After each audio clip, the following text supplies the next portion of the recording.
আসসালামু আলাইকুম রহমতুল্লাহি ওবরকাতুহু। সম্মানিত দর্শক, নির্বাচনের মাঠে আসলে কি হচ্ছে? নির্বাচন কি আদৌ হবে? কিংবা শেষ পর্যন্ত কি নির্বাচন হবে? আর নির্বাচন হওয়ারই বাকি দরকার। পরিস্থিতি যা অবস্থার দৃষ্টে মনে হচ্ছে একটি বিশেষ দলকে জেতানোর জন্যে প্রায় সবাই একেবারে সর্বশক্তি নিয়ে মাঠে ঝাঁপিয়ে পড়ছে। আবার অন্য গ্রুপ বলার চেষ্টা করছে যে না, নির্বাচনের পেছনে অনেক লীলা খেলা আছে। পর্দার আড়ালে অনেক কিছু হচ্ছে আর অনেক গুপ্ত শক্তি কাজ করছে। তো এই সকল বিষয় নিয়ে আলোচনা করব আজকের এই ভিডিওতে।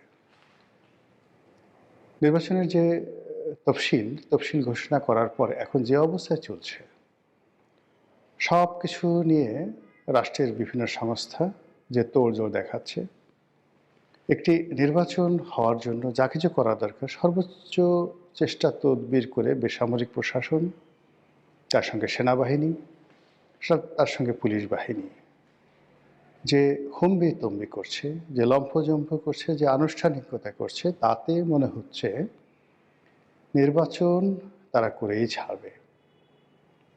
আর বাংলাদেশের কারোর পক্ষে নির্বাচন বাতিল করা সম্ভব নয়। আর যেভাবে সরকার বাহাদুর নির্বাচনের জন্য তোড়জোড় করছে, এর বাইরে কোনো কিছু চিন্তা করাও কারোর পক্ষে সম্ভব না। এরকম একটি অবস্থা একদিকে চলছে। জেলা অফিসগুলো, সেটা ডিসির অফিস হোক, টিএনও অফিস হোক কিংবা অন্য যে কোনো অফিস হোক, মারাত্মক ব্যস্ত। সরকারি যারা কর্মকর্তা তারা তাদের দপ্তরের যে দৈনন্দিন কর্মকাণ্ড, এগুলোকে কেল্লাফতে করে তারা নির্বাচনের মাঠে দায়িত্ব পালনের জন্য ছুটে গেছেন। নির্বাচন কমিশন ভয়ানক ব্যস্ত।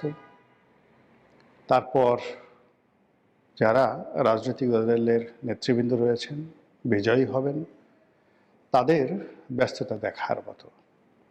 তো এই অবস্থাতে নির্বাচন নিয়ে প্রশ্ন করা মানেই নির্বুদ্ধিতা, যে নির্বাচন হবে কি হবে না, এটা প্রশ্ন করাই নির্বুদ্ধিতা। কিন্তু প্রকৃতির একটা নির্ধারণ খেলা আছে। আপনি যখন কোনো একটা বিষয় খুব বেশি আত্মবিশ্বাস দেখাবেন এবং কোনো একটা বিষয় যখন আপনি নিশ্চিত থাকবেন যেটা হবেই, আপনি লিখে রাখেন সেটা আপনার তকদিরে হবে না।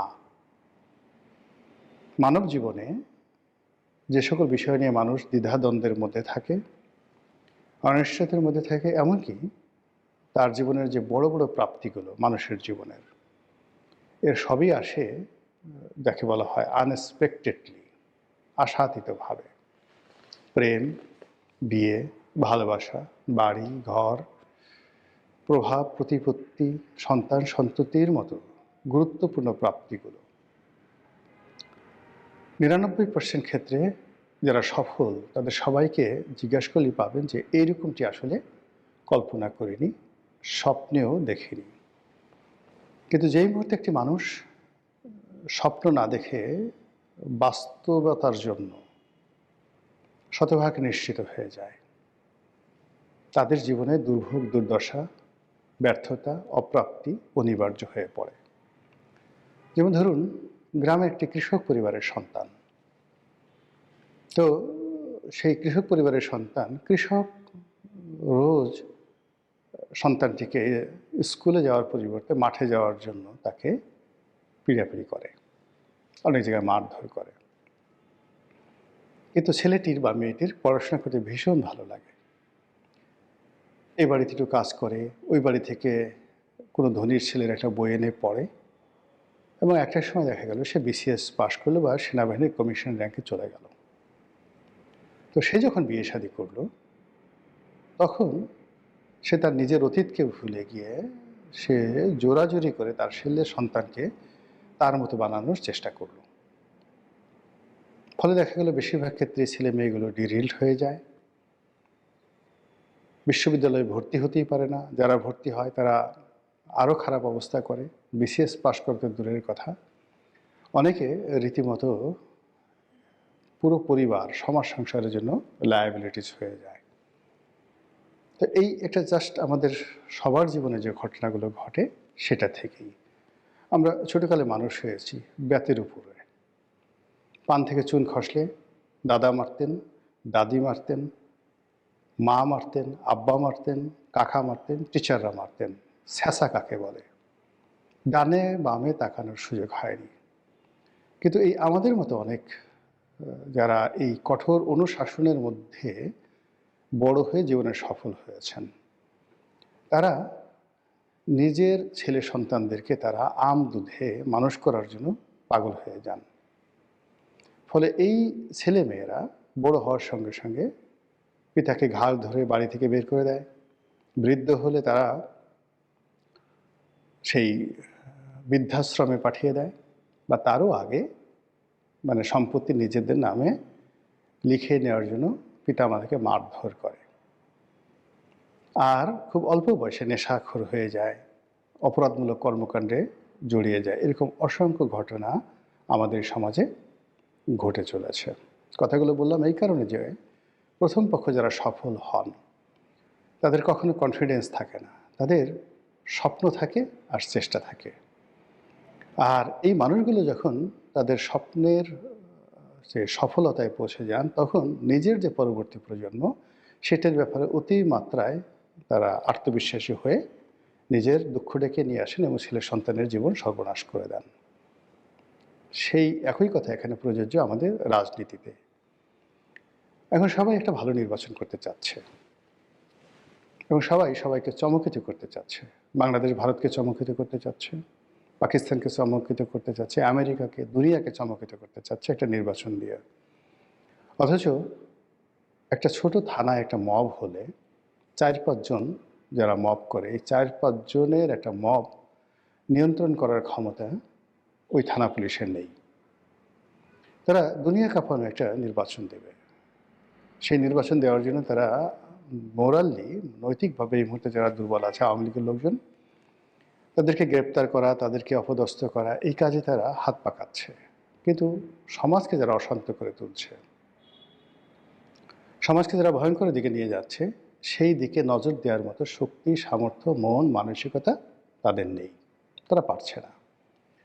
তো সেই অবস্থায় একটা ভালো নির্বাচন হবে এবং গণতন্ত্র প্রতিষ্ঠিত হবে, এই চিন্তা অন্য সবাই করতে পারলেও আমি ব্যক্তিগতভাবে করতে পারি না। ইতিমধ্যে যে জিনিসগুলো আমরা বিভিন্ন সামাজিক মাধ্যমে দেখেছি, বহু সংখ্যক স্বতন্ত্র প্রার্থী, কেউ হয়তো কালে ভদ্রে আওয়ামী লীগ করতেন, কেউ হয়তো আওয়ামী লীগ করেন নাই, সাধারণ, কিন্তু পরজন্মে হয়তো তাদের কেউ মানে মারা গেছেন, এখন প্রার্থী তার দাদা, এই জন্য পরজন্ম বললাম, দাদা আওয়ামী লীগ করতেন, অথবা দূরতম সম্পর্কে শ্বশুরের খালাতো ভাই আওয়ামী লীগ করতেন।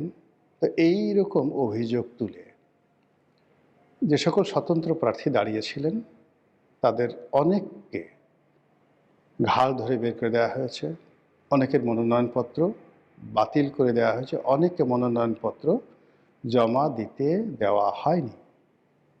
এই দৃশ্যগুলো আমরা দেখছি। এখানে কি হচ্ছে?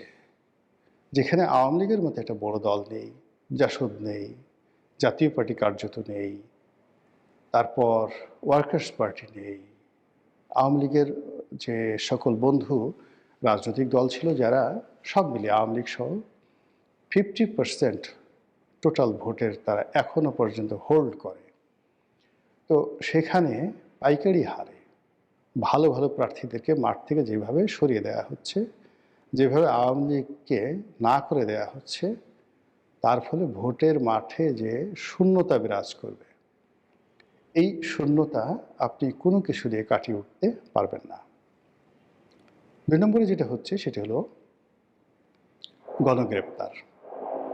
মানে আওয়ামী লীগের যারা সাধারণ ভোটার আছেন গ্রামগঞ্জে, তাদেরকে একটু অনুরোধ করলে কিংবা ভয় ভীতি দেখালে বা চাপ প্রয়োগ করলে তারা অনেকে হয়তো নির্বাচনের মাঠে ভোট দিতে আসতো, যেটা যারা নির্বাচনের আয়োজক তাদেরকে ভীষণ রকম সাহায্য করতো। এর কারণ হলো এই নির্বাচনে যদি 10% ভোট হয়, 15% ভোট হয়, অ্যাটলিস্ট 25%-এর নিচে যদি ভোট হয়, সারা দুনিয়াতে হৈ হুল্লোড় পড়ে যাবে, হাসাহাসি শুরু হয়ে যাবে। অ্যাটলিস্ট 40% ভোট তাদের কাউন্ট করতে হবে। কিন্তু এখন সরকার যেভাবে এগুচ্ছে, প্রতিদ্বন্দ্বী যারা প্রার্থী তারা যেভাবে এগুচ্ছে, তাতে করে মনে হচ্ছে না যে 10% ভোট তারা কাউন্ট করতে পারবে। এর কারণ হলো ভোটের মাঠে আওয়ামী লীগ এবং তাদের যারা সমমনা প্রার্থী রয়েছেন, ভোটার রয়েছেন, তাদেরকে যেভাবে মাঠ ছাড়া করা হচ্ছে, এবং এটা করা হচ্ছে অনেকটা ম্যাটিকুলাসলি। এটি কি সরকারের পক্ষের লোক করছে না বিপক্ষের লোক করছে আমরা এটা বলতেও পারছি না, বুঝতেও পারছি না। কিন্তু আওয়ামী লীগের যারা ভোটার আছে তাদেরকে ঝেঁটিয়ে বিদায় করে দেওয়া হচ্ছে এবং এমন একটা পরিস্থিতি তৈরি করা হচ্ছে তারা যেন ভোট কেন্দ্রে আসতে না পারে। যেমন ধরেন একটি নির্বাচনী এলাকাতে 3 ধরনের প্রার্থী এখন আছে, 4 ধরনের প্রার্থী আছে। বিএনপির ডাইরেক্ট প্রার্থী, বিএনপির বিদ্রোহী প্রার্থী। তো এরা হলো 2 প্রকৃতির। বিএনপির সাথে জোট প্রার্থী আছে, আর বিএনপির বিরোধী যেমন জামাত বা অন্য প্রার্থী আছে। তো মোটামুটি 4টি ক্যাটাগরির প্রার্থীরা এই মুহূর্তে মাঠে রয়েছে। এখন ভোটের ময়দানে ধরুন জামাতের যে প্রার্থী আছে সে হয়তো আওয়ামী লীগের লোকের ভোট পাওয়ার জন্য, তাদেরকে মিছিলে আনার জন্য, আওয়ামী লীগের 2-4 জন নেতাকে যোগদান করিয়ে তার দলকে ভারী করার জন্য যে চেষ্টা চালাচ্ছেন, এটা দেখে বিএনপির লোক হিংসায় মরে গেল। তারা ওসি সাহেবকে গিয়ে বলল, জুলাইয়ের কসম, আগস্টের কসম, বিপ্লবের কসম, আপনি যদি ওই লোকদেরকে না ধরেন, এলাকা ছাড়া না করেন, তাহলে আপনি আওয়ামী লীগের দোসর। বেচারা পুলিশ কি করবে? সে আওয়ামী লীগের লোকজনকে তাড়াচ্ছে। একই ঘটনা ধরুন বিএনপির লোক করছে, তখন জামাতের লোক গিয়ে তানাকে সেই একই প্রেশার দিচ্ছে। কেউ হয়তো বিদ্রোহী প্রার্থী আওয়ামী লীগের ভোটারদের পিছনে ছুটছে, অন্য প্রার্থী তারা সেই আওয়ামী লীগের ভোটারদেরকে টার্গেট করছে। অর্থাৎ আওয়ামী লীগের ভোটাররা আসবে তো দূরের কথা, কেউ যদি এই সময় যারা পক্ষ আছেন, কেউ যদি আওয়ামী লীগের ভোটারদেরকে তাদের নিজ দলে সভা সমাবেশে মানে একটু ডাকেন, উপস্থিতির চেষ্টা করেন, তাহলে সেখানে যে একটার পর একটা অনার সৃষ্টি তৈরি হচ্ছে, তার ফলে নির্বাচনের মাঠ ফাঁকা হয়ে যাচ্ছে। এবং এই অবস্থায় যদি আরও কিছুদিন চলতে থাকে এবং ভোটারদেরকে ভয় ভীতি দেখানো হয়, বিশেষ করে সংখ্যালঘু এবং আওয়ামী লীগের লোকদেরকে, ধরে নিতে পারেন যে ভোটের যে ফলাফল সেটা চাঙ্গে উঠবে। তাহলে আমরা ওই যে 2014, 2018 কিংবা 2024-এর যে নির্বাচনগুলো, প্রশ্নবিদ্ধ যে নির্বাচনগুলো, আমরা কি সেরকম একটা নির্বাচনের দিকে এগুচ্ছি? মহান আল্লাহই ভালো জানেন। আমাদেরকে রক্ষা করুন। আসসালামু আলাইকুম ওয়া রাহমাতুল্লাহি ওয়া বারাকাতুহু।